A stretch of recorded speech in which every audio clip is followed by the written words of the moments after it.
Welcome to the Terrible Podcast with your hosts from SteelersDepot.com, where you can find all your latest and greatest Steelers news.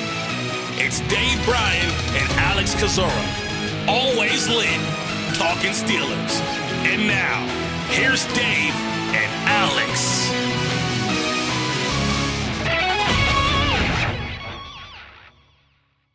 Welcome to the Terrible Podcast, Season 15, Episode 91. He's Dave Bryan. I'm Alex Kozora, SteelersDepot.com. Thanks for being back with us this Wednesday, Steelers Nation. Dave, as we are a couple days out from the Super Bowl, a couple days away from the 2025 NFL Combine, so it is kind of a quiet period right now. Shorter show, probably today. A couple things to talk about, some coaching changes, some departures, some additions for us to address, but a little more calm right now. Dave, how you doing? Doing well. Yeah, it's that little bit of weird lull right after the Super Bowl, and obviously you've got coming up the Combine, as you stated, at the end of the month, and yeah, just a weird time of the year. Did you watch the Lakers basketball game? I know you had asked me about that. Did you watch that last night? I did. It was the first full basketball game I probably watched in forever, which speaks to how casual a basketball fan I am and how important of a game it was. Not an entertaining game. Luka barely played. Lakers blew him out, but just a wild sight. And the Mavericks, if you're upset at the Steelers, fair, but at least you're not a Mavericks fan because they're having a tough time over there. Maybe you are a Steelers and Mavericks fans, which heart goes out to you, but fans getting kicked out for wanting the GM fired in Dallas. It's a mess. They feel like the Browns of the NBA right now. I didn't watch it, but I knew you were going to. Why didn't Luka play all that much?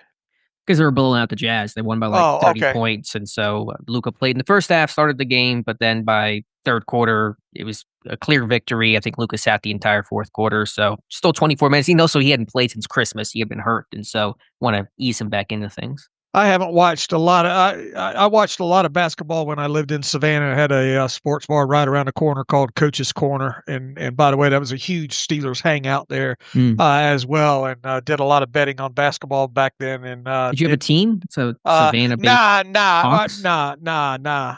But did a lot of betting and unsuccessful and a lot of bad beats that really. I like watching the last few minutes of a basketball game, but I can't sit there and unless it's maybe an NBA Finals or Final Four or something like that. But what about March Madness? You're March Madness. I'll watch a little bit of that. Obviously, when time permits and all, because that goes on. As we're into draft season a little bit more and all. But no, my two sports are obviously football and hockey. I can watch any football game. Obviously, I can watch even if I carve up enough time and know it's on. I can even watch some of that spring league stuff that you got coming up there. Just love the game so much, and just huge hockey fan, obviously on top of it, but not so much basketball. Got the Pens coming out to, I think, Vegas next month, I believe. So that'll be nice. All right, Dave, let's get into the show. Just as a quick programming note, Dave and I are recording this Tuesday night. Dave will be out on a trip leaving Wednesday morning, so safe travels, have fun. We'll have some fill-ins for a couple of future episodes. Ross McCorkle and Joe Clark will be upcoming in probably the next two podcasts. And so if any breaking news happens late Tuesday night after 9 p.m. Eastern time or Wednesday morning, we may not address it, and we'll leave that to the Friday show. So, Dave, here's the situation in the coaching staff world for Pittsburgh. There have been changes, 2 departures, 1 addition we know, 1 to come, and potentially something else we'll see. But out, linebackers coach Aaron Curry and Grady Brown. We knew Curry for a couple weeks now, had departed, taken the job with the Jets, same role, linebackers coach. That's not new news, but to recap things. And then we knew over the weekend the team was hiring Gerald Alexander as their DBs coach. We did not have clarity on what that meant for Grady Brown. So what it means today with the hiring being official, Grady Brown's contract expired, no longer on the team website. He will not be back in 2025. Alexander will be the head secondary coach. It does appear Anthony Midget, the assistant DB's coach, will stay. He's still on the website. Could that change? Potentially, but for now, let's assume he stays. And so Curry, Grady out, Alexander in, still linebackers coach replacement to be determined. That's where things sit today. What do you think's up with them? Because didn't Grady have the title secondary coach, and now Gerald Alexander has defensive backs coach? Is there anything to that? Is I there have anything to read into that? no idea. Could not tell you if there's anything meaningful behind that. Yeah, just that kind of curious. The different titles there, and I think the media has Anthony Midget still listed as assistant secondary. So, yeah, look, as we've talked, I wouldn't have that wouldn't have been on my bingo card for uh Curry and uh And Grady Brown. yeah, Grady Brown to be the ones out the door. Uh, We'll obviously wait and see if there's more. It's still kind of, I guess, relatively early in this process, and I know there's been a lot of talk about Carl Dunbar and potentially his contract coming, ending after this past season. So, but in the meantime, here we're getting ever closer to the combine, and I know in past years Carl Dunbar has shown up. Several Steelers coaches have shown up at the combine in the past. I know Dunbar has. I know. Who else? Isaac Williams. I know. Obviously, has been spotted there. Who else in recent memory's been at the combine? Yeah, I mean, Dunbar runs the D-line drill, at least a portion of it, basically every single season. Terrell Austin essentially has a drill named after him. I think it's the weave drill, I want to say. He hasn't always run it in past years, but that was kind of his drill, I'm guessing, growing up, positional coach, assistant coach, etc. So those are the most often familiar faces we see at Indy. Didn't we see Zach Kazani there last year? Wasn't he one that we I believe you're spotted right. I believe he did with the partially put through. Yeah, yep. wide receiver group and all? So anyway, with the combine coming up at the end of the month, surely by that time, if there's any more changes to come on the coaching staff, that they would have happened by then. And while you said, and I agree, it's still early in the offseason for coaching changes for a team that's not going through a whole new regime, it's kind of late. This is kind of the latest it's going to be for coaches to leave and guys to get brought in, especially without, those sweeping broad changes, head coach, coordinator, just positional coaches. We know Arthur Smith will stay. We know Terrell Austin will stay. We know Mike Tomlin will stay. And so I'm going to work under the assumption these are the coaching changes. Could there still be something to come? Potentially. Could there be a minor move? Addition. They're going to have some maybe Bill Walsh fellowship coaches or some other assistant that may come on board, but nothing significant. I don't think is going to happen here. And so I'm with you, Dave. I mean, I don't want to get maybe too angry about positional coaches. We're not going to look back at the 2025 season and say they won or lost because of positional coach changes to the linebacking room and the defensive back room, but if I had to rank all the coaches I'd be most interested in swapping out and least interested in swapping out, I would have Curry and Brown near the bottom. I had no desire to lose those guys. They were to me, and positional coaches can be tough to judge and evaluate. I get that, but two young, rising, up and coming coaches. Obviously, Aaron Glenn, who's putting together a great staff for the Jets, thought highly enough of Curry to add him, and Grady Brown had just gotten his first DC look in Atlanta, passed over for that job. He was at DC at the Senior Bowl in 2023, generally a sign of people the NFL thinks highly of. Brown has aspirations to be a future DC. Wouldn't shock me if both Curry and Brown someday became defensive coordinators. So their contracts expired reportedly. That's basically how coaches leave Pittsburgh. Very rarely are they fired. And so maybe they didn't want to come back. But that to me would be just as troubling if they said, I'm not going to deal with Pittsburgh's situation. I'll go somewhere else. Or if Pittsburgh said, we don't want you back, that would be also equally concerning because I think they're both quality coaches. I went back earlier today. The Steelers had 17 regular season interceptions. The secondary, either corners or safeties, were responsible for 15 of those in total. And I think you go back 2 years prior to that, I think they had 15 or 16 that year from the secondary as well, too. What would you say in 2024? Would you say the secondary as a whole overachieved, underachieved, or achieved? I mean, it's harder to paint with that broad brush. It depends on almost the point in the season. It was off to a great start. I mean, it went the way the whole team did, 10-3. The secondary was playing well. The back half of the year, there were a bunch of communication issues. I'm not absolving everyone from that, including Brown, but I don't want to let that one subset cloud the entire coaching career of Grady Brown in Pittsburgh. He's been here for what I think he finished up his fourth season. And so there's a big body of work to that, not just a couple game subset that I'm judging Grady Brown, because I do understand the secondary had its problems. But to answer your question, they probably met expectations. They were a ball hawking, aggressive group. Were they a shutdown, lockdown group? No, they weren't. Individually, Minka didn't have the type of year he wanted to. Thought Deshaun Elliott had a great year, great addition. He was. Beanie made some plays. Dante Jackson played well first half of the season, bad the second half of the season. So it's a little case by case in the secondary.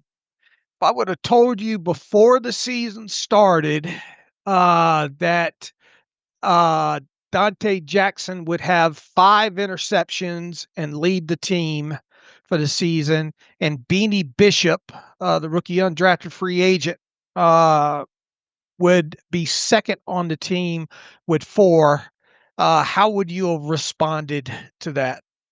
Surprise for sure. I do my stat prediction right before every regular season. I forget exactly what I gave those guys. I think I might have given Jackson 2, maybe 3, Beanie, maybe an interception. I had Minka. I thought Minka would bounce back in a big way this year, and unfortunately that didn't happen. I don't know how much you put that on Grady Brown with stars. I don't know how much credit or blame you really give to positional coaches, established guys like Minka are going to play probably about the same no matter what. From a positional coach standpoint, schematically, coordinators may have more impact on the performance and usage of those guys. So, yeah, I mean, I thought, Jackson still had some positive plays and certainly Beanie did too. I mean, the bottom line is I just think Brown's a good coach. I've been saying that after the season ended. I'm not going to change my tune now just because he's gone. And so I'm disappointed to see those guys leave.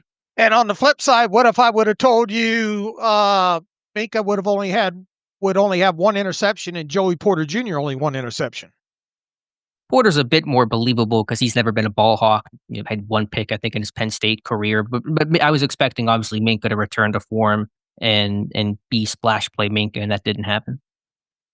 Kind of looking back now at the hard knocks of the sit down with Grady and Joey Porter Jr., that's almost not insignificant, because obviously what Joey Porter Jr. said was more important, but it sure made it seem at that time that both that Grady was going to be with this team moving forward. Mhm. What is the biggest onus now on a guy like Gerald Alexander? Well, just to mention it quickly, that was the last Steelers shot of Hard Knocks entirely, wasn't it? Was that the very last thing Hard Knocks showed at Pittsburgh for the series? Was the conversation between Grady Brown, Joey Porter Jr.? I believe it was.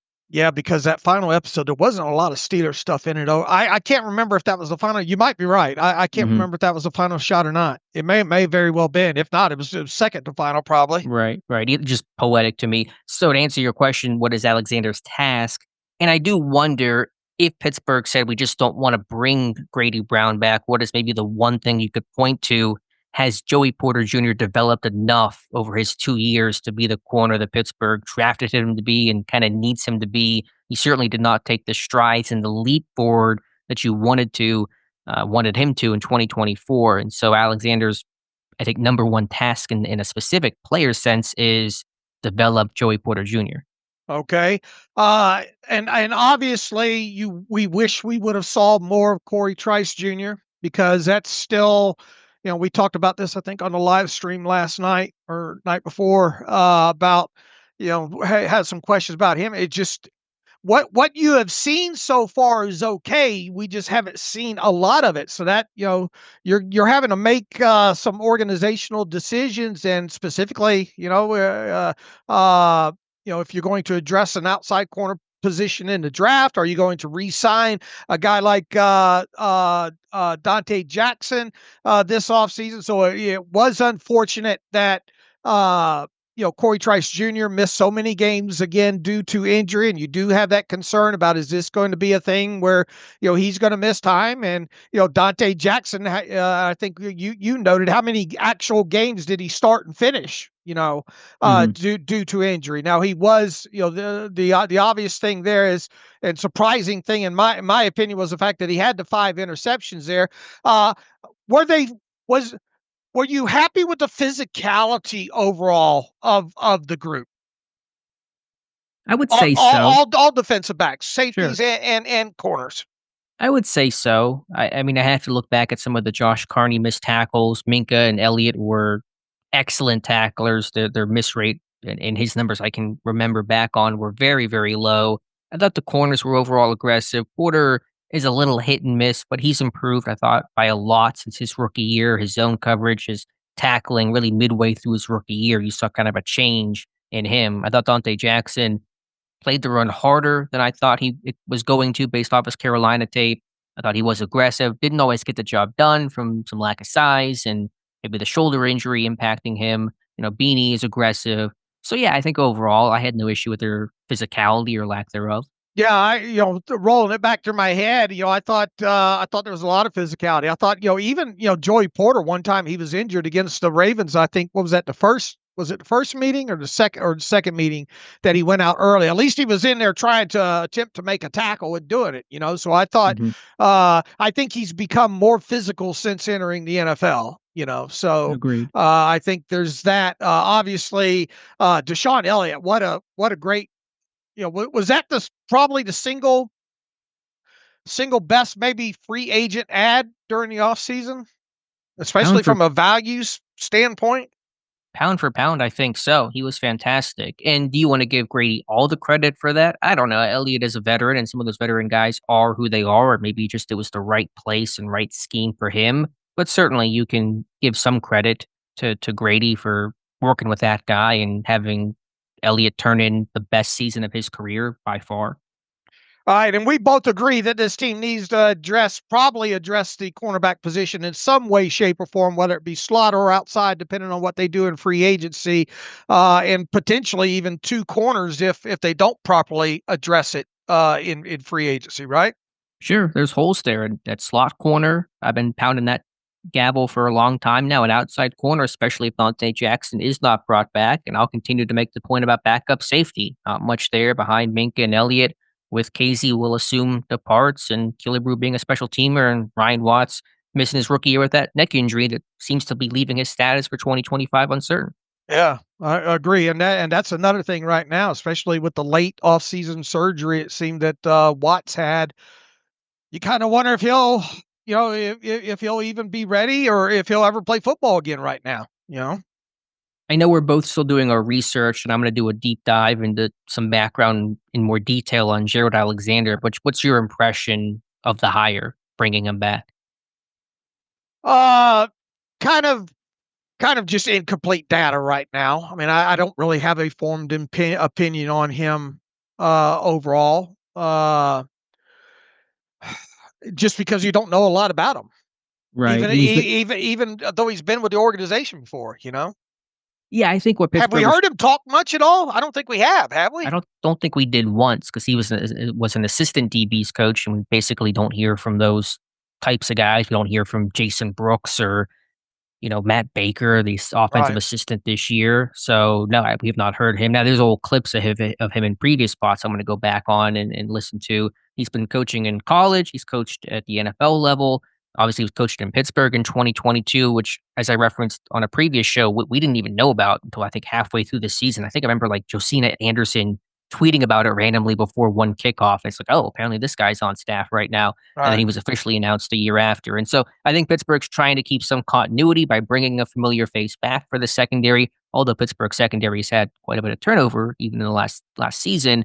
But I think it's kind of the angle. And he is, to be fair, Alexander is regarded as a young coach that's hopefully rising on a similar track as a Grady Brown or an Aaron Curry. He had left to go take the safety's job with the Raiders this past year, then comes back as the Raiders coaching staff, and that whole new regime gets put into place. And so I think it's a similar goal they had by bringing back Alexander. He played in the NFL for several seasons. So there's an experience, NFL Sunday experience and credibility background that can be helpful. But certainly we're going to have to learn more about this guy. Right, exactly. All right, we'll What, watch what, it. what, do you, Go ahead. what are you looking to throw the question back at you? What are you looking for from this secondary and from Alexander in 2025? Uh, just overall making more plays, maybe I think and it would have to start with Mike Tomlin, too, as far as maybe allowing, some more, zone match and those kind of things. Just, maybe teaching, not being so static, I guess, with what they have done as far as coverages. Yeah, how much do you think Alexander's going to dictate that, or how much I of that think is it's just I on think it's higher most of ups? it's got to trickle down. Obviously that directive would have to come from up top, I think, but I think they've got to progress more with what they do in disguise and, not be so predictable in down distance. I mean, because what they were either what were they predominantly? Uh, Zone, cover three. yeah, cover some cover one in there and all.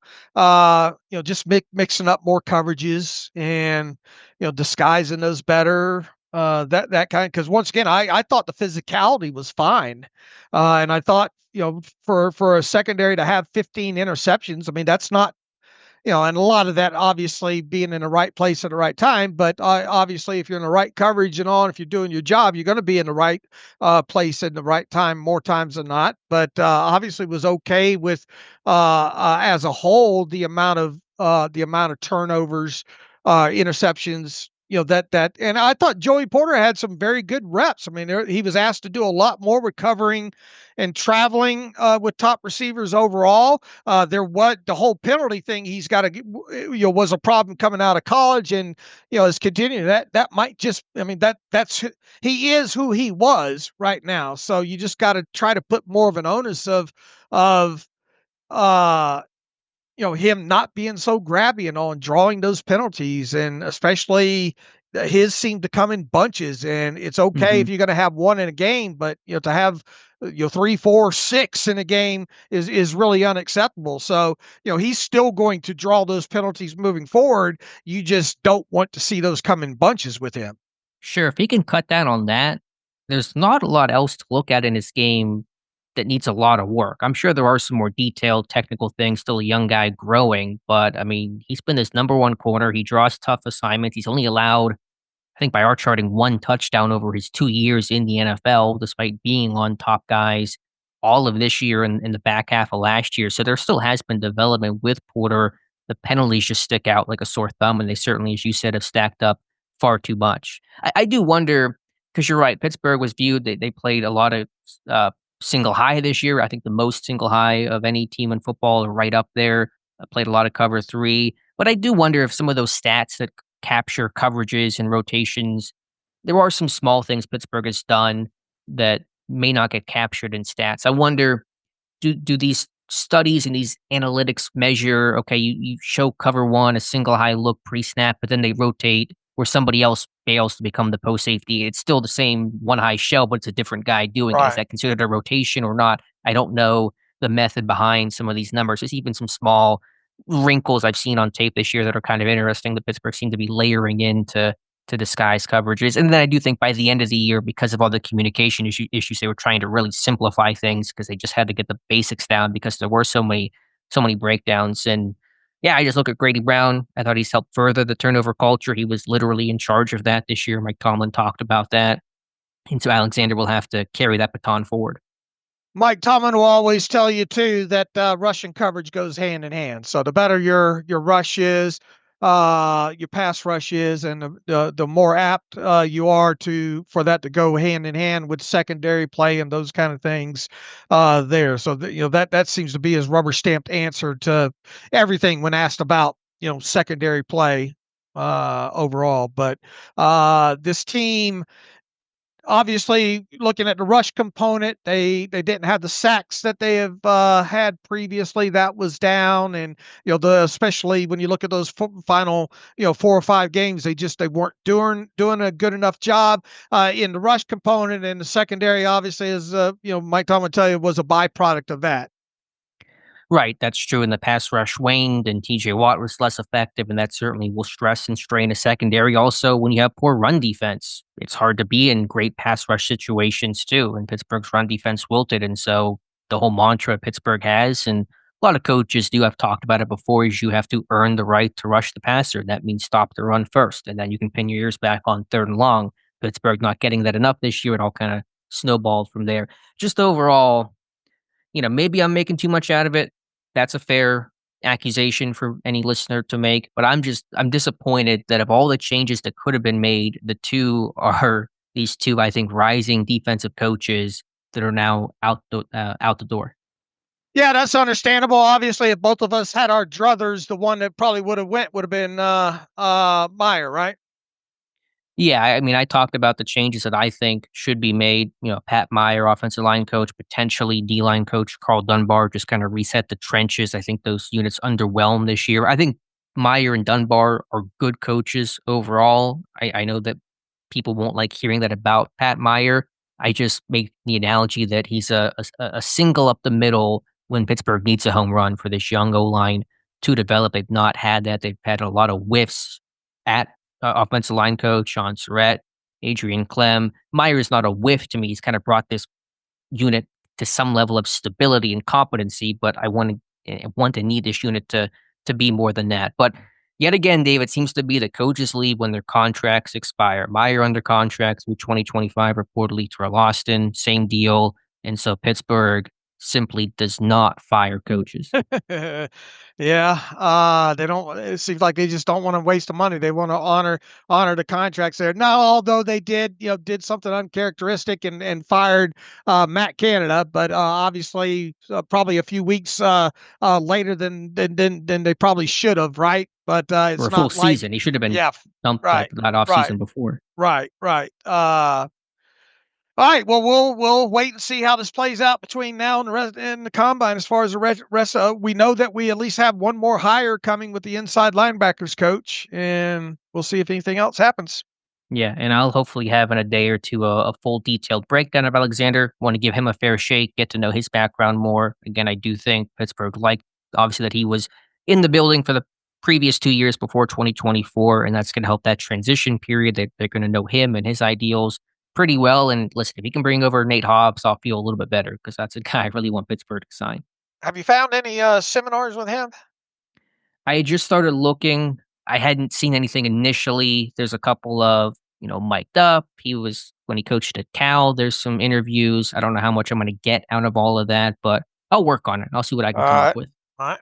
I love me a good coaching seminar, that is for sure. All right, Dave, where to from here? Everything else is pretty status quo. Deshaun Elliott had a pretty funny line. That's not a big fan of Aaron Rodgers coming to Pittsburgh. Apparently, the Steelers are the betting favorites for Aaron Rodgers. Nothing grinds my gears more than betting odds. It never doesn't matter. They're completely irrelevant to what actually occurs. They're just, it's all make believe, funny money people betting. It has no bearing on what will occur, and that's been consistently proven true. But Rodgers is the betting favorite to come to Pittsburgh, and Elliott wants him to have a fun and safe retirement. What do you? Hey, that was funny, and we obviously wrote about that. Not long after he posted it on Instagram, and this time of season, that kind of stuff gets traction for sure. What do you suppose has led to Aaron Rodgers, being the betting favorite right now? Because to me it makes absolutely no sense, especially when you go back and you look what Mike Tomlin had to say on March or on June 14th. I'll read that again in its entirety.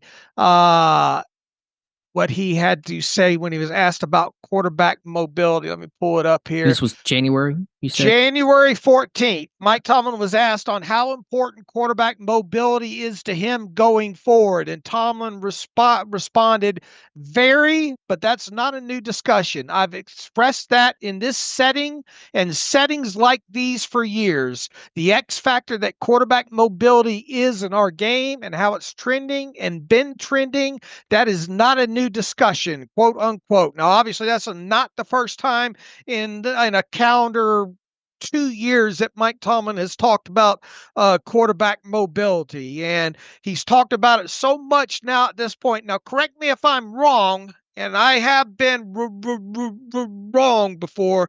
Aaron Rodgers is not. You don't look in the dictionary and find definition. Look at the definition of mobility and Aaron Rodgers at this stage of his career. I think you could outrun Aaron Rodgers right now, Dave. I don't know about that, but I'll pay to see it.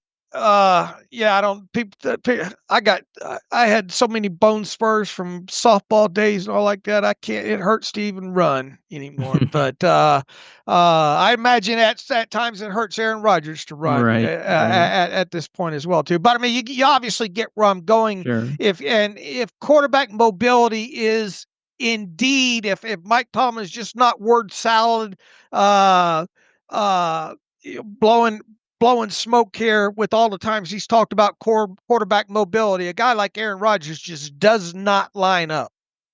Yeah, I don't know why you want to get older and less mobile at quarterback and go into probably next year once again having no idea who your starter is going to be, because Aaron Rodgers is probably truly playing year to year, assuming he does play at all. I think he will play or attempt to play in 2025, but all bets are off from anything beyond that. To answer your question, ironically, the reason why Rodgers is getting brought up to Pittsburgh, why he is the betting favorite, is because of Mike Tomlin. I believe it is the connection, the viral moments, so their googly eyes they've had on the sidelines their last two meetings. And I think the consensus is what head coach can kind of put up with Aaron Rodgers and some of the shenanigans and storylines and drama, whatever you want to call it as, who can deal with that. People go, oh, Mike Tomlin can. What do you think about I think a Sports Illustrated SI reported that, the Jets said that, part of the discussion, even before, I guess, the most recent news of he's basically been told that he's not going to be part of that team, about him having to show up at training camp and them not wanting them to do stuff like the Pat McAfee show. Is that anything that Mike Tomlin would demand if they even went down that road? What was the first demand reportedly from the Jets to show up? It was at camp, wasn't it? He's going to be at training camp. Or yeah. And look, I mean, you cannot tell a player to show up at OTAs, but it would obviously be desirable if that's your starting quarterback, right? Right. I'm sure it was phrased as, Aaron, we really like you to show up at OTAs this year. Because like you said, you probably can't, you can't demand it. It's voluntary. To answer that, I mean, from an off-field standpoint, Tomlin does not seem to care. He has talked about he wants players to be themselves, authentic. He's not going to control these guys, what they can say, what they can't say, what they can do in the media, what they can't do, all that kind of stuff. And so I think that would all be, fair game. For the on-field stuff, I'm sure Tomlin would have some differing, philosophies and some expectations. But off the field, Tomlin says, go crazy. And look, we don't follow the Jets day in, day out, but we did find ourselves, especially during the whole Mike Williams thing and all like that, tuning into every segment that Aaron Rodgers had on Pat McAfee to see if he'd say anything about Mike Williams or Mike Tomlin or anything along those lines. Do you think that was a distraction for the Jets? I think it was the least of their problems, given all the stories we've heard out of there and just the overall general dysfunctional mess they've been for the better part of a decade plus. So, does it help things? Probably not. But is it the real distraction that's hurting this team and sabotaging the season? No. If you had your druthers as a Steelers fan and the Steelers signed Aaron Rodgers, would you be fine, indifferent to Aaron Rodgers being on the Pat McAfee show every week? As a fan, I'd be indifferent or maybe even a little curious, because Rodgers will talk about the team at a different level than maybe you would get naturally, especially in that setting that's certainly a lot more informal, a lot more kind of fun. And as bloggers, we love content. No, I'd hate it to have to sit there and watch an hour each week. Yeah, but it usually produces something to talk about, though, right? True. It's a love-hate relationship. Right. Where I got to listen to this whole thing for an hour trying to find what to write about every Tuesday. But there would be some good nuggets to come out of that for sure. Right. I I have to look at it with several hats on. Yeah, it's great. Yeah, it's great content, but I did find myself cringing and not looking. It's the least favorite thing that we have had, or did with Aaron Rodgers on the Pat McAfee show. Right, right. So, is there any realm of a possibility of Rodgers coming to Pittsburgh, even if just assume for a second, for whatever reason, Wilson and Fields do not return? Is Aaron Rodgers the plan C?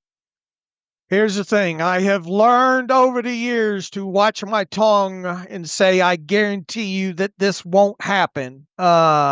Just you think you know, but you don't know. I will say this though, based on based on the uh on how vocal it does not seem like a fit from several different areas, and plus to play on the field with Aaron the last couple of years, and obviously lost that one season to the injury and all like that. I just think he's past his prime, way past his prime at this point. Mike Tomlin valuing quarterback mobility, just you know the possible distractions that a guy like Aaron Rodgers would bring to the team. I will go on record as saying as I will be very, very surprised if Aaron Rodgers lands. I'm not going to say there's 0% chance, but I would say there's probably less than 5% chance. I'll walk with you on that one. Do you have any belief of why Rodgers is so often connected and talked about in relation with Pittsburgh? I think just because of the media, the type media cycle, news cycle world that we live in, it's easy, especially with a team like the Steelers that have questions and have had questions at the quarterback position since Ben Roethlisberger hung it up.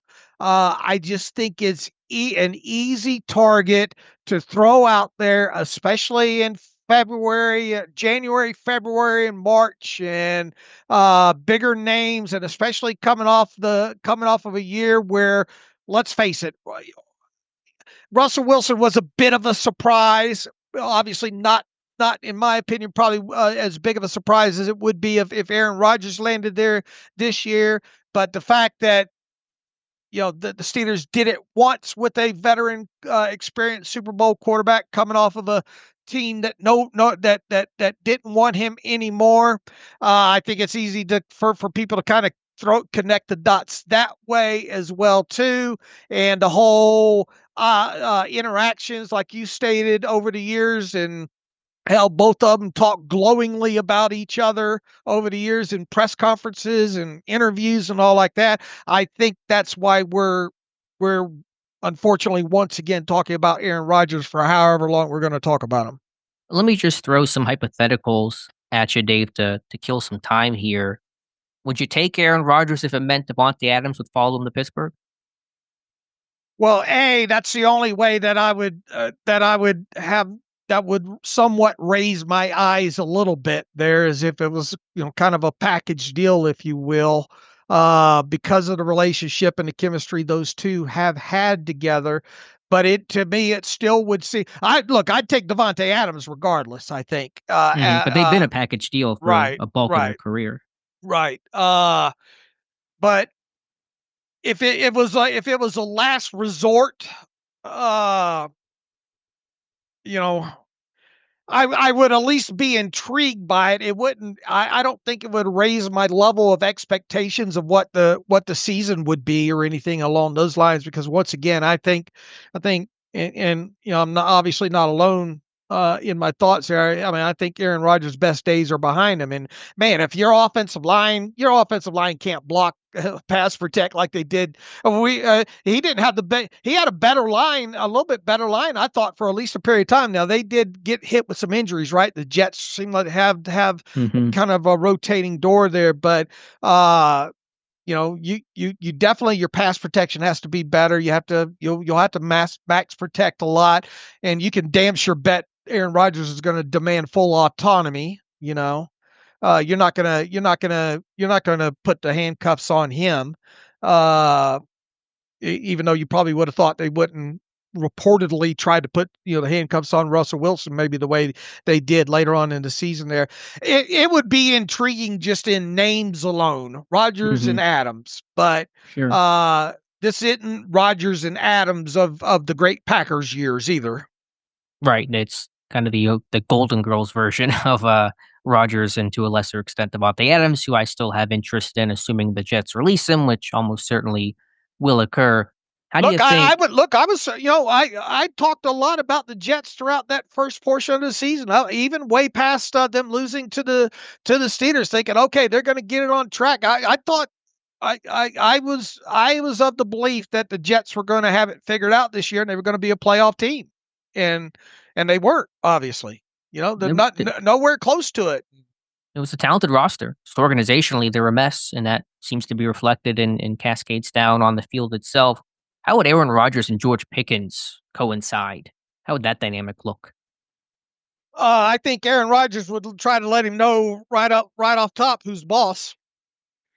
Right, and how well will that go over is Right. kind of the question. Because one thing to say about Rodgers for sure is his demands are very high. It's tough for young and rookie receivers to come in and work with him because Rodgers is a perfectionist. I'm not saying that's a bad thing. In a lot of ways, it is a good thing, but there is a really high demand level to be on the same page, to be able to know the whole offense, to adjust and work on the fly. Pickens, of course, is not new to the Steelers and would be in a second year in Arthur Smith's system, but you wonder how that situation would work if Pickens gets unhappy, which he often does if something isn't going his way. Well, it would definitely be culture shock coming from Russell Wilson press conferences to Aaron Rodgers press conferences, because it wouldn't be trying to name every wide receiver on the roster and how how each one is adds and developing and all positive. And look, I respect Russell. That's who Russell Wilson is, right? He's he is who he has been in the past in those situations. But on the flip side, Aaron Rodgers,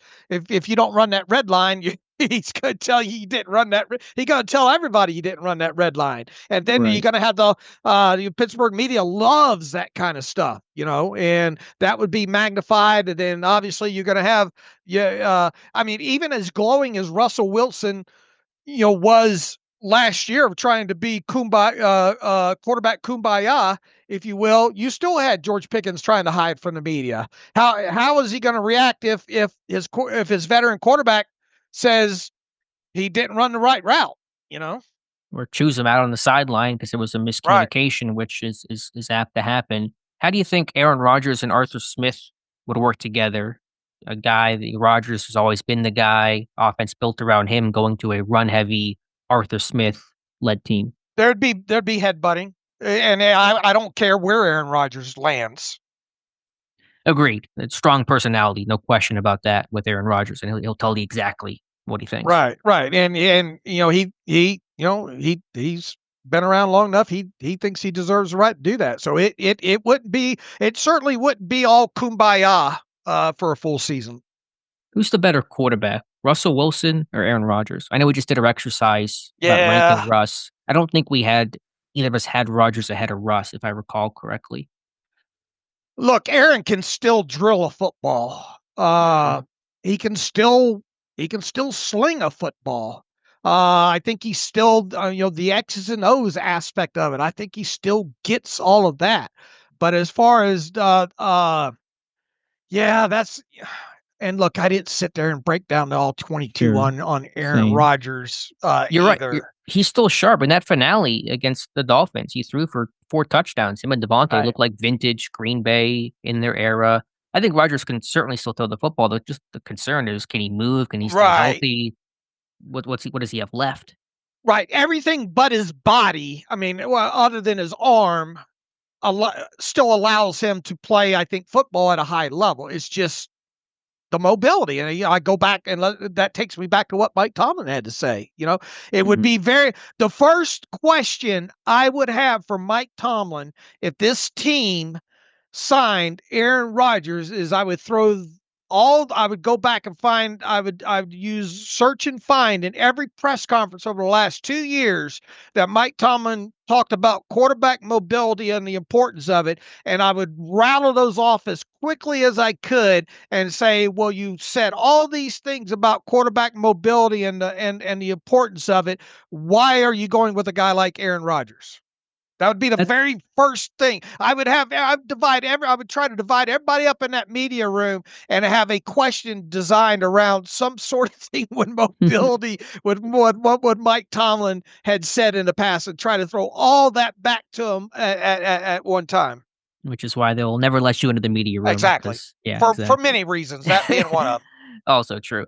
Yeah, I mean, I do think What do you think certainly. what do you think they think about old long-haired Dave walking in there? I'd love to find out. Again, things I'd pay to see. Aaron Rodgers and you in a race in that media press conference with Mike Tomlin. I mean, I do think obviously, most plays from quarterbacks, even the most mobile ones, are still made from the pocket. And so still the tenets of quarterback play, accuracy, decision making, communication, those things are still always more important than quarterback mobility. But you're right, we're in a quarterback mobile world. The top quarterbacks can move. It's going to give you additional run game flexibility, as Justin Fields provided, and Rodgers will not be supporting that at all. So, yeah, I mean, I just don't see the point. I'd be confused if Rodgers was signed. Like, what is the goal here? He's not going to lead you to a Super Bowl. Those days are done. This roster isn't strong enough to support that. He's a 1 year stopgap for a team that has done nothing but 1 year stopgaps. He's older. He's less mobile. There is going to be a distraction element, kind of a circus in the town that just seems to follow him. I just wouldn't get the point of it all. Right. So probably spent too much time talking about something that probably won't happen, but slower show today. It is all the media is talking about when it comes to the Steelers. There's been 74 opinions on Aaron Rodgers. Is it a good fit, a bad fit, betting odds, all that kind of fun stuff.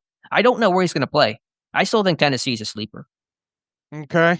I mean, it makes as much sense about it. I mean, once again, and this rolls back. I was thinking about what's New Orleans going to do with Carr now that and I was thinking about this early with obviously with what's his name, the head coach over there now, Kellen Moore. Yeah, Kellen Moore coming over from Philadelphia, and kind of wondering how Derek Carr kind of fits maybe into more. And obviously, if they were to move on from Carr, I mean, you're talking about a hell of a damn cap hit, dead money cap hit on that. And then my mind kind of wondered, would Justin, because everybody's talking about what the Eagles did with Hurts, and could you airdrop Jalen Hurts into that kind of offense and have somewhat to see, we've kind of already talked a little bit about that. How would Justin Fields fit in that specific scheme offense that Kellen Moore ran? My mind did kind of wonder that if Carr was not going to be the direction that they go with the Saints this year, if they cut bait with him, and even though they might still address the position in the draft at quarterback, could Justin Fields be a guy they go after? I mean, potentially. There was some snippet on Sunday about Carr's future and some level of uncertainty. I think he'll return for the reasons you mentioned financially, because he's been a decent quarterback overall. Kellen Moore made it work with Dak in Dallas, and Dak's mobile, but he's not Jalen Hurts mobile. And so Moore can, I think, win with whatever kind of quarterback you give him. Moore himself was a wildly successful pocket passer at Boise State. And so I think he's able to adapt to probably any type of quarterback on the roster. Well, as we rattled off a couple of shows ago too, I mean, there's only so many certain landing spots for these quarterbacks to go to. Right. And I do think Fields will have a market, and I don't know what teams that'll be. You could throw out basically any quarterback needy team, and I would say that could happen. That would make some level of sense, but I don't know if it'd be New Orleans or not. Right. All right. And then I assume the same applies to Rodgers as it does to Kirk Cousins, who's also kind of still been floated a little less frequently, but also kind of mentioned in passing when it comes to Pittsburgh and quarterback. Agreed. I think All Cousins is even worse than Rodgers in terms of decline of play and just overall body of work. But We'll see. We'll keep talking about it until there's an answer, some sort of solution, some sort of finality, and then we'll talk about that, obviously. But this, as you said, the reason for the speculation is largely when you have a team, a bigger name team like Pittsburgh, and they have a quarterback need. Every option is going to get linked to them at some point because it's a talking point and a slow point of the season. All right, shall we? We got a few emails in here that should eat up a little bit of time. Yeah, let's get some reader emails and close out today's show. All right, buddy Chris Warren back in here says, shouldn't Philly's dominant performance last night reaffirm the Steelers' commitment to focusing on the trenches? I would love to see the Steelers draft a defensive tackle and an offensive tackle in the first couple of rounds of the 2025 draft. Yes, we desperately need wide receiver talent, but there are always talented wide receivers that drop to day 2 and day 3, and we could easily add a slot corner and wide receiver 3 type through free agency.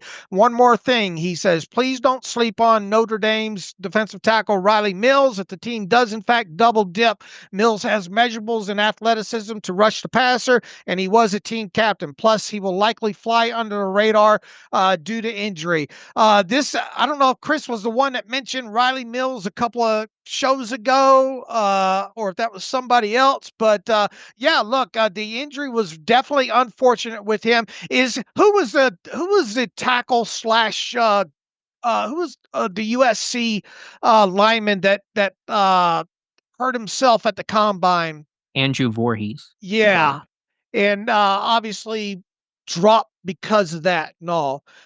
Could Riley Mills end up find himself in that kind of same situation? I've watched I mainly know about him due to the due to the playoff run of Notre Dame and all, and obviously got injured. I think he got injured in a playoff game, didn't he? It was either the first playoff game or the very end of the regular season for Notre Dame. It was somewhere right around then. All right. I do remember I had the game on, when he left, and then the next game with him being on the sideline. I'm just losing track of the timeline there.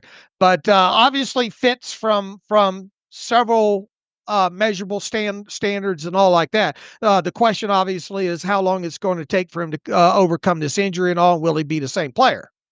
Right, and we never even got full detail that I'm aware of to what that injury was. You're right, it was the playoff game against Indiana, December 20th. He had a tackle for loss, a sack, and then got hurt at some point, I believe, during that game, and did not finish out Notre Dame's run to the title game. So that was the guy I had written about, I think, at some point during the season. I know Jonathan has the report up on him. Yeah, I talked about him. He fit. I think he was not getting a lot of buzz throughout the year. He should have been. And the injury obviously is going to impact that more, but certainly a guy that probably will be a day 3 radar candidate. It was a right knee injury. Do we know? It had to be a torn ACL, right? I don't know. Was it? I don't know. I don't want to assume that. I know it was serious enough to keep him out of the playoffs, but it could have been a PCL or meniscus or whatever. There'll be a multi-week absence, so I'm just not quite sure what it was. Now, obviously, he should be at the combine and go through all the medical and all like that, right?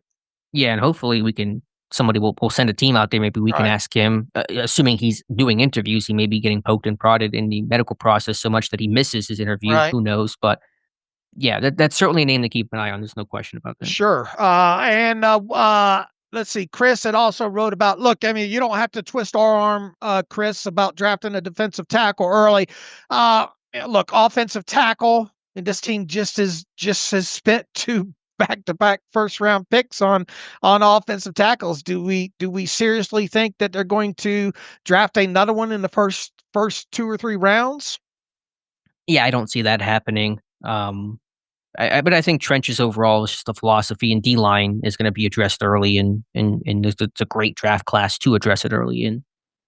Let's see here. How about Nathan Casey? A trade for Debo before June 1st, according to Over the Cap, will be $31.5 million in dead money for Debo. It is really confusing what his cap hit would be after June 1st due to void years. Could the Steelers work out a new deal In the meanwhile, San Francisco eats dead money since they will eat it anyways. How does dead money plus void years complicate the situation? Other than paying the March roster bonus, why wouldn't they wait until June the 1st where the cap hit drops a bit? Why doesn't the NFL allow for trades for the same reason they allow it for cuts? I'm not understanding what he's meaning by that last sentence. Here's the nuts and bolts of June 1st.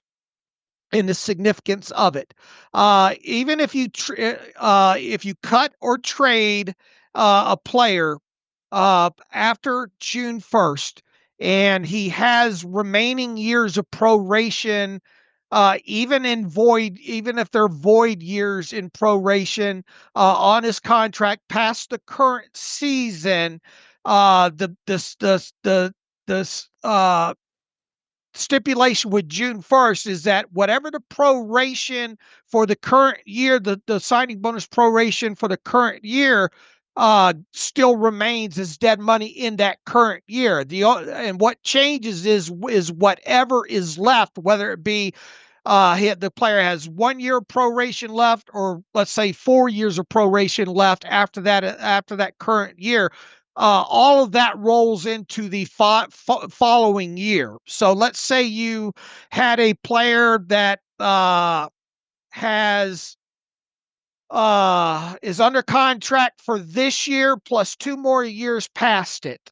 So in other words, through 2027. And let's say there's $1 million of bonus proration in each one of those years. And let's say you cut or trade him before June 1st.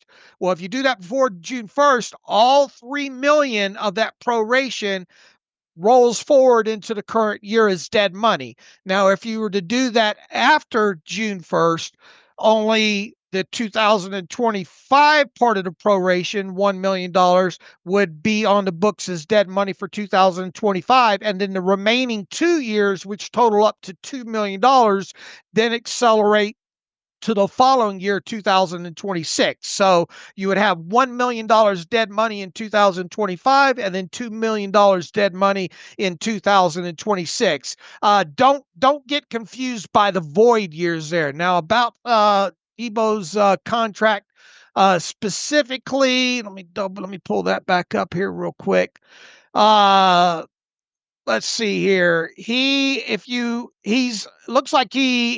cut or trade him prior to June 1st, they would incur $31.5 million dead money charge on there. Now there is that. What did we say that he's got?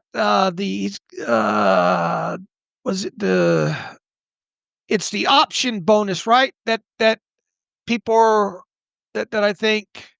Let me go back to my There's a post roster on it. bonus due at some point. Let me look there? at my post on that because I have I broke down all the specifics on that specifically here. Hold on just a minute here.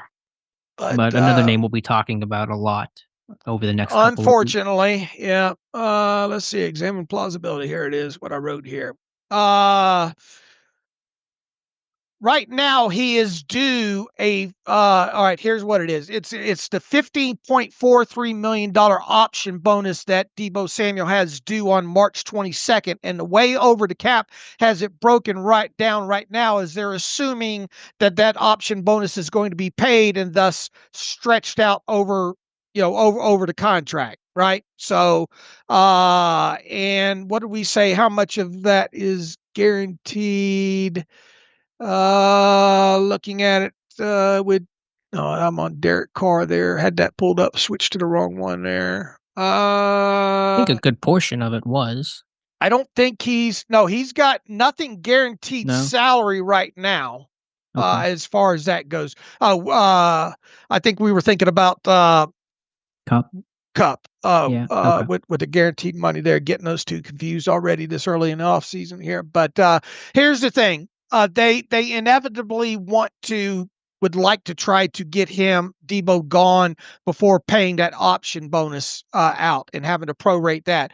But if they found it in their best interest to, pay that and then try to trade him later, they might be better served waiting until after June the 1st so that they can defer a lot of that dead money, and here's the other thing is they might have to eat some of that option bonus if they want him gone prior to paying that option bonus. I was going to ask, could you work out a deal where the Niners pay half of that, the other team pays the other half of that bonus? Right.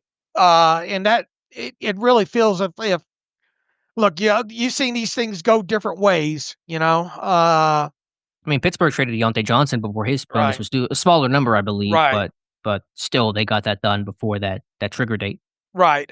You would have to think that the Niners, with all this out there this early, really don't want to have to pay that option bonus on the 22nd of March there.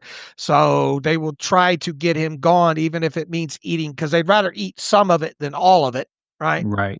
If it's going to facilitate a trade, sure. Because you could cut him, but of course you get nothing in return. You don't get to dictate where he lands, et cetera, et cetera. And then also, if you did cut him, you would, and if you cut him after the start, if you cut him, you probably would designate him as a June 1st cut. If you did cut him to spread out the dead money situation there. Right. But they'd like to trade him. I mean, reportedly he had asked for a trade in his exit meeting, which came, I assume, a couple of days after the regular season ended. And then recently, when that report came out the other day, the Niners officially granted him permission to seek a trade. So it sounds like they discussed it for a bit and then gave him the green light. All right, Brett Niles back in here with he wrote us a book. If you're going to keep Arthur Smith, isn't tight end a significant need? It seems like you can't run the 3 tight end offense right now because you don't have 3 tight ends you want on the field. It also seems like Washington should be a number 3 blocking tight end and Freiermuth a number 2 receiving tight end. Wouldn't a true number 1 George Kittle type tight end have more of an impact in the Arthur Smith offense than a true number 2 wide receiver? He says, to me, if a true number 1 is available in the first or second, that would be a sneaky good pick. Well, here's the thing. You're paying Pat Freiermuth now to be your number 1 guy for starters. Could you make an argument that Washington should be more 2, 3, possibly, but he did make some strides, at least as a number, as a blocking tight end there. This team needs a better if they're going to run as many 3 and 2 tight end sets, which we predict that they will with Arthur Smith staying there. They do need to upgrade Connor Hayward / Michael Pruitt at a minimum, be it through another free agent signing or a draft pick. But I think it's a little rich to ask this team to spend now look, if the kid out of Penn State was there at 21 overall, that would be hard to bypass, right? Tyler Warren, I didn't do the report on him, but he's one of the top tight ends. The Michigan kid, Love Stan's going to be one of the top tight ends. It's a good tight end class overall, for sure, and a fairly good blocking tight end class too. I'm getting a feel. Right. So I think there's a need there at tight end for the depth, because it's basically, if you lose one of Washington or Freiermuth, then you're going to be in some trouble, and so they have to address that. But I don't think it's going to be big investment, high capital. I think it's going to be something smaller than that. Probably.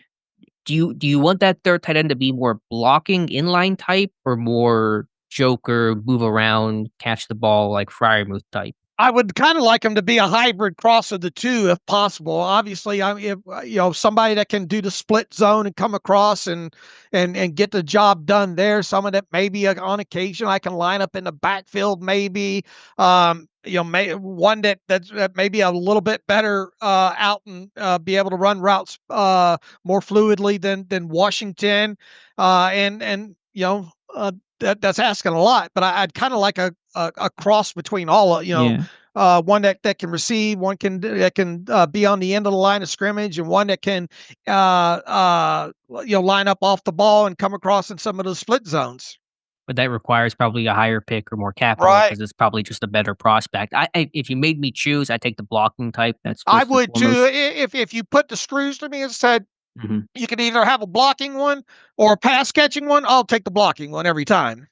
Same. They need that inline help for sure. If something happened to Washington against 4-3 teams, just in short yardage situations, which they must overall improve, the run game as a whole must get better. So yeah, there's a need there, but I don't think it's going to be that. Let's go add this slam dunk number one star tight end. And listen, when Arthur Smith had Kyle Pitts in Atlanta, it wasn't like Kyle Pitts was crushing it either. I mean, it was some underwhelming production, I would say, from Kyle Pitts throughout his career. Even this year in Atlanta, still wasn't a particularly great season. So when he's had that can't miss tight end, it's not like the results have been phenomenal. Look, everybody knows how I feel about George Kittle and those kind of tight ends. I love those all around do it all tight ends. I absolutely love it. I think I am a huge George Kittle fan. I always will be. But those guys don't grow on trees either.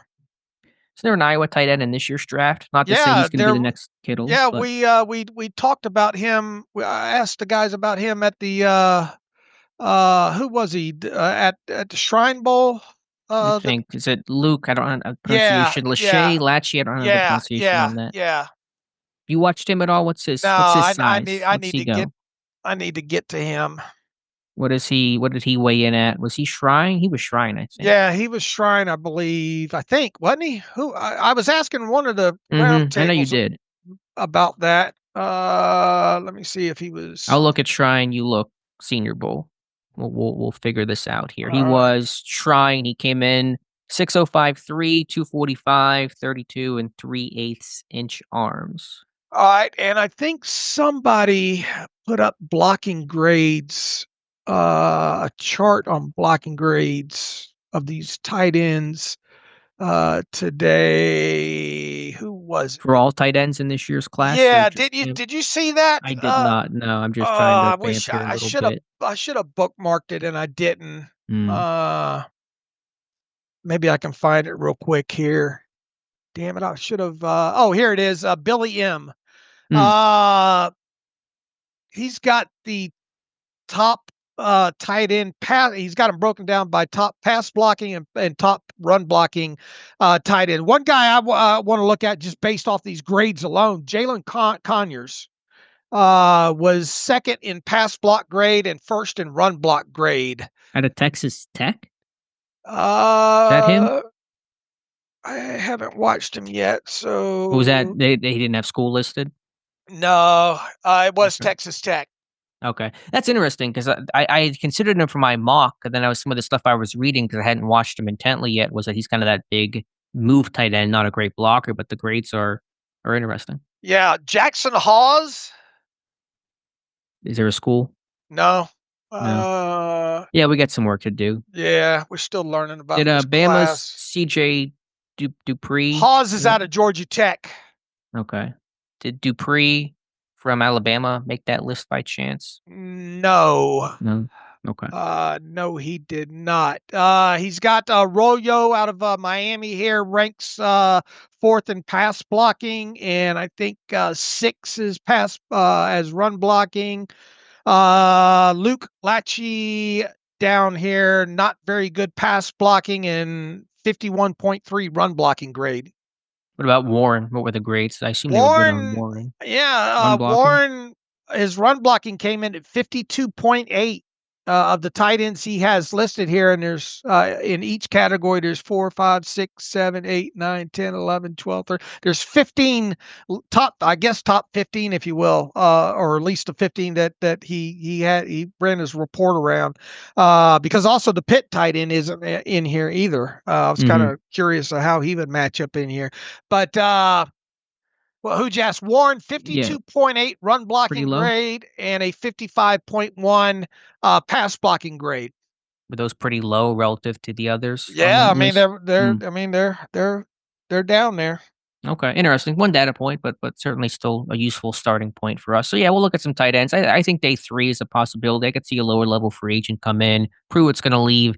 Hayward is an awkward fit. I don't really think Arthur Smith knows how to use him in this offense. Don't know if there's a great place. He's not at the level of a Jonnu Smith, this true move tight end. He's below that, and certainly not going to give you a whole lot as a blocker, some split zone type stuff. But yeah, not going to be an inline guy. All right, he says, is there an opportunity to get a running back in free agency? He says, with historical deep running back class, isn't it likely that the running back market will be suppressed significantly? There may be a chance for a steal on the market, and with Warren already in place, you can take advantage of the depth of the draft and not address position till day 3. Maybe draft 2 running backs with your seventh round picks and let them compete for a roster spot. Who are the free agent running backs? I just looked at a partial list today. I can pull up more names. Aaron Jones from Minnesota's a top name. The 33rd team ranked Najee number 2, actually. J.K. Dobbins is out there. Interesting guy. Had a hot start to the season. Obviously know him pretty well from Baltimore. Injuries have been his issue throughout his career. Pittsburgh's looking for some more speed. Dobbins would be an interesting name to at least Does that consider. move the needle much for you, though? I mean, my thought is to go through the draft because the draft class is so strong overall, and there is the health concern there with J.K. Dobbins. But I think the overall point is fair to say the running back free agent market could be suppressed because of how strong and how stupid good this running back class is. Right. I know guys like, you go through the list here, it gets very unappetizing really, really quick. I mean, Aaron Jones, obviously Najee's going to be a free agent. A.J. Dillon, Nick Chubb, I think he's going to be a free agent. Javonte Williams, obviously, is coming off his rookie contract. How many of those really, really get you excited there? ETN had his 5th-year option picked up by Jacksonville, I believe, right? Last May, he was in the same class as Najee, I believe, went 1 pick after. Najee Harris did. ETN, hold on a minute here. What's his status? Did they pick up that 5th-year option on him? I believe so. Yes, they did. Okay. They did. So he's under contract. Could draft his brother, Trevor, who's in Georgia. He's going to be a draft eligible guy. Yeah, and everybody's saying this running back class, even if you don't need a running back, you should draft a running back this year. Is there a chance I still think about that Jerry Dulac report, and it's not like he said he had a source, but he put it out there pretty confidently to say there was a good chance Najee Harris returns. Could Pittsburgh get him at a cheaper price than expected because of how good this draft class is that is going to push down the number for the free agent running backs? I talked about that with Dave Weekly on the radio today too, and thinking, I still have a feeling, and coming off of an off season where teams felt like a few of them did strike gold, so to speak, with free agent. Look, I think Najee belongs in a system where he can be the thunder to a lightning. Mm-hmm. It feels like Najee's still going to have a pretty decent market to him. Now, obviously, if this thing comes in where Najee can only, and will Najee want to tie himself up for 2 or 3 additional years at let's say it's $6 million, which they could have had him anyway. If they picked up his 5th-year option, they could have had him anyway at this. I wonder how if the Steelers maybe looked ahead and said, look, he's not, because of the class, because of the potential free agency, because of the type of running back he is, because of his age, he's not going to have the market he thinks he is, and maybe we can get him back at sub what his 5th-year option amount is. Or at least below the 10 we've been talking about. Right. Maybe it's not below that, but maybe it's 7.5 or so. I could see that potentially happening because there is just so many rookies the teams can go draft for super cheap on a long-term deal instead. Do you really think this team wants to roll it back again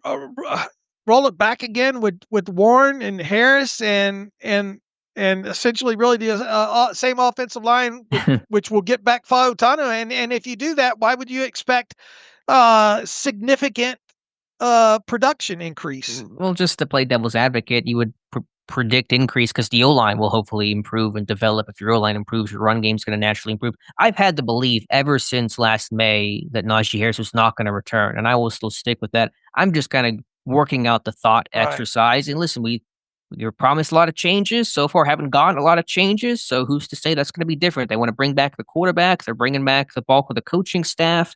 The coaches who are leaving are questionable reasons why they're leaving. You think they should be retained. So Pittsburgh can promise a lot and not always follow through. I thought if they wanted, and we spoke about this last off, if they wanted Najee that last offseason prior to the regular season started was the prime time to get him signed and get that meter running on, let's say a 3-year. Because if they had done that, this would have been the second year coming up of the deal and all like that. And obviously stayed healthy throughout the 2024 year. But I kind of wonder if they did just ready to just go a different direction and get somebody that has explosiveness to them, somebody that can run outside more and all like that. It feels like at this point, now that they haven't re-signed him, I'll be disappointed if they roll this thing back with Warren and Najee now. No, I get that for sure. But I will say this, the one thing if Harris does depart that you can't take for granted that you may run into with the new running back room Right. is how durable Right. and available Najee Harris was to have a running back who did not miss a game, didn't even miss a ton of practice. They would manage him from time to time, but he was basically out there in every scenario. And I think the team and every team's going to value that. And will Pittsburgh say, we just like to have that known guy in Najee? He's going to be there every single week and we don't have to worry about it. I mean, that is a rare bird to find at the running back position. I mean, how many running backs in total that drafted in the first 4 years or 4 rounds made it through the first 4 years, all throughout their first 4 years of a rookie contract without missing a single game? I think he's the only one, just in general, running backs the past 4 years Right. who were starters. He's probably the only one who has not missed a single game. Right, and that's going to be attractive to some teams out there in free agency. It is, but will it be attractive to Pittsburgh too? Right. Because they know the value of that as much as anybody. And ball security is also pretty good. He had the fumble against the Eagles, even though it was not charged to him. But he takes care of the football. He's durable. He's available. There are some intangible things with Najee Harris that you don't always get at the position. All right, let's get part 3 of this email out of here, and then we'll close it up here. Does it really make sense to cut Larry Ogunjobi? Currently, he is your 3rd best defensive lineman, ? Remember, the Steelers' way is to have a veteran placeholder to be there still there till the newcomer is ready. If you cut Ogunjobi, then you need to sign a replacement starter level. And will they be any better or any cheaper than the $7 million you owe Ogunjobi? And you would then lose compensatory value with the signing versus just keeping Ogunjobi. And you may need to start paying attention to compensatory picks, as you may need to eventually have to trade multiple picks to move up to quarterback in the next year. Easier to do if you have extra comp pick available. Basing your decision, I'll start here. Basing your decision off of compensatory value is something you should not do. Agreed. For those picks that may or may not happen 2 years from now. Right. So sitting here and having a conversation about Ogunjobi related to compensatory value, I do not see any value in doing that. The rest of your points, there is, so you can make them hold water, definitely. You run the risk already of gutting your room if your room being gutted. Obviously, if you even hold on to Ogunjobi, because of what's left over there. We talked about, Loudermilk's a free agent. He's just a guy.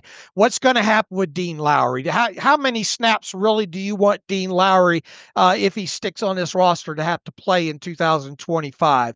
Logan Lee, we know Logan Lee has got a lot to prove. He's got to make the roster, right? First and foremost. And obviously he's a rookie for you essentially until you find out more about him. Who else is on that defensive line? Obviously Benton and Cameron Hayward. Montravius Adams. Do you want Montravius Adams playing 400 snaps for you? No, he's a real backup nose tackle, occasional sub-package rusher. All right, and then the real question is Ogunjobi worth his money? Mm-hmm. That's what my response is going to be. Is he worth it? To me, he's not, and so you cut him. And also, I get in the Colbert era, there was this mantra of let's have the veteran free agent placeholder so we don't panic going into the draft, but it may be changing. When they cut Mason Cole last year, Dave, who did they have at center? Yeah, nobody. What quarterbacks did they go into the offseason with last year? Kenny, and that was it. They cut Trubisky. Rudolph, they had teased him coming back, but he was a free agent. When they cut Patrick Peterson, what did they have at corner at that initial time? Right. They had Porter and Not much else. They've obviously acquired Dante Jackson, and so that philosophy may be changing to some degree, and that's okay because they're going to add. Right. It's a really good D line class, and there's going to be something on the other side of that, and so I'm not too worried about cutting Ogunjobi for risk of what you might not get. There's just such a wealth of talent defensively in this draft where I really think Pittsburgh will use a top 2 round pick on the position and maybe and probably add elsewhere. It might not just be just a draft pick and that's it, call it a day. They're going to do something there. So Ogunjobi, just is he worth it? He's not, and you cut him because of that. Right.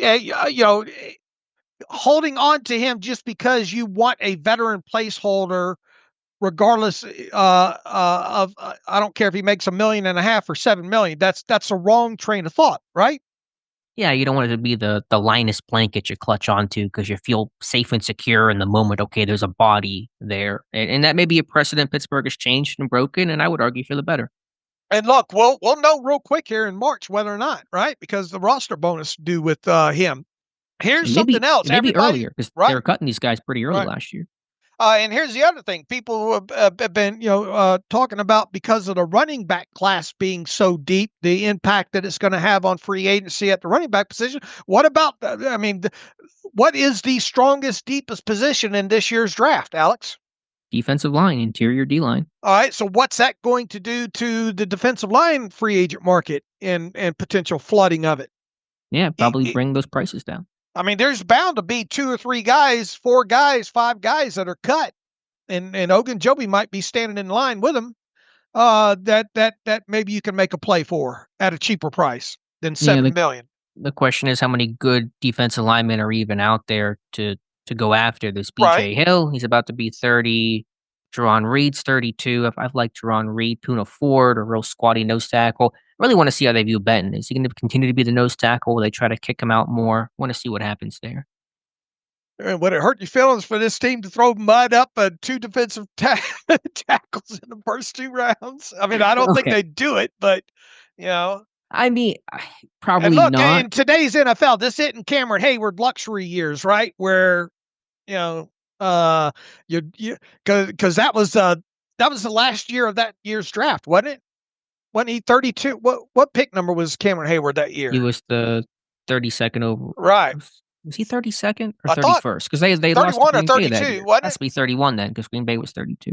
All right, so 31. So, I mean, you got essentially the best player available there, and he obviously didn't play a lot of his rookie year, and it took him even into his second year to get on the field, right? Into his third year. He wasn't playing until his third year because he was behind Smith and Kiesel. Those days are gone. Like you said, he's going to play. That all changed with Stephon too. Whenever he was behind Cam Thomas for half the season, and I remember you and I pulling our hair out, going like, "How are you playing Cam Thomas over Stephon Tuitt?" And they eventually got the message, and that all changed. Where rookies play pretty much immediately. Would they go D-line rounds 1 and 2? Probably pushing it. But listen, this is a team that drafted in Tomlin's first ever class basically 2 outside linebackers, right? And Timmons and Woodley. Now, Timmons ended up playing off ball, but he was like an outside guy for Florida State. So, they double dip with offensive line, not the same position, but they've been doing that, in this past year's draft. So probably not. But I mean, I think they'll spend a high draft pick on the position. They probably re-sign Loudermilk, let's say, and they sign some sort of free agent. That's probably a multi-prong approach. It just got me thinking, how much do you think Stephon Tuitt, and look, I'm not getting on him. People's lives change, and you can't, people got to do what's best for them. But how much did that impact this organization? Huge. I mean, it's one of those heartbreaking what ifs. It's like Ryan Shazier. I mean, what the incredible domino effect losing Shazier had on this organization is probably hard to calculate. And obviously, first and foremost, the focus is on Shazier and his health, and you're just happy he can walk again. So it's not any critique of anybody. Obviously, it's not the dilute the personal side of it. But yeah, with Tuitt, I mean, it was Tuitt, it was Hayward.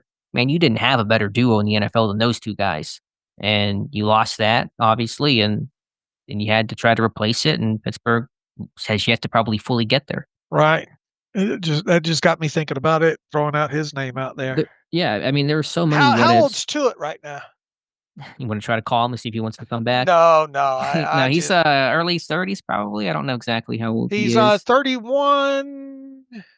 about to be 32. So it's reasonable to think that he'd still be playing right now, right? Yeah, for sure. Took care of himself. He was in great shape. I mean, there are so many great, and when I say great, in terms of just the magnitude of what ifs. AB, what if AB just didn't go AB? What if Le'Veon Bell would have done the sensible thing and re-signed in Pittsburgh? What if Ryan Shazier didn't get hurt? What if Stephon Tuitt didn't have that personal tragedy? And there's probably a bunch more you could talk about as well. I'm not sure if any team has as many kind of what ifs in that regard as Pittsburgh over the last decade. Yeah. What about DeCastro hanging it up as early as he did? Yeah, because of the injuries. That's another. Could he have been a potential Hall of Famer had he been not, hurt literally by those injuries? Yeah, great points. All right, we reached the what if portion of the. We're dealing in hypotheticals here. So all right, we got through all the emails there. We managed to kill about an hour and 15 minutes. Good Seinfeld show about nothing, right? So It's a specialty.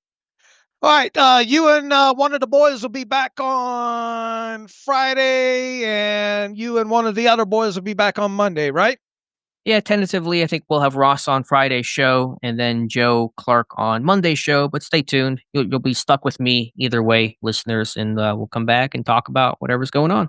And you will fortunately not have me. So there you Send go. us a postcard. I will. All right.